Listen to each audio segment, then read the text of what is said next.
speaking more honestly, openly, acceptingly about the mystery and ambiguity around my family on my mother's side. My mother, I grew up in England with my American mother. She's from Detroit, Michigan. But there was always a sort of mystery around her racial identity. You have to put it into perspective. I was sort of, growing up in English fancy schools where people, posh English people arrive in their Range Rovers and et cetera, and people would look at my mother and say things like, "Wow, isn't she so exotic looking?" Yeah, gives you some kind of feeling. Yeah, it gives you some kind of feeling. And when I asked her about it, or I would say something about it, or it would come up, like, for example, when we were watching Imitation of Life together, for example, she would say, yeah, it's possible that we're black, it's possible that we're Native American, I don't really know. Someone handed me this book because increasingly I found myself in situations, specifically in America actually, for what it's worth. It's worth quite a lot. Sitting in rooms where people made assumptions about what I am based on what they're seeing. And I found myself increasingly not being comfortable with that, and sort of sticking out my hand and awkwardly, honestly, saying, I think I might be mixed race. And someone handed me this book and said, this is going to help with what you're trying to articulate.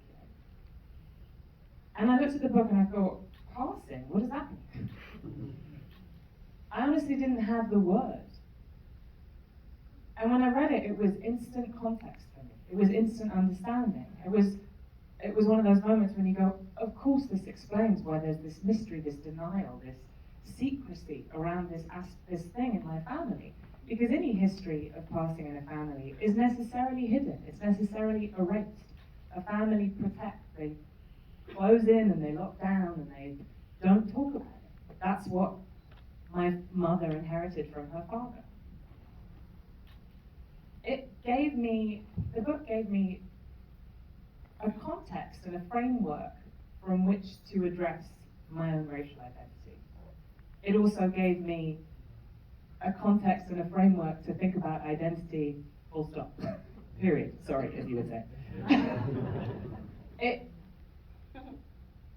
The book is extraordinary.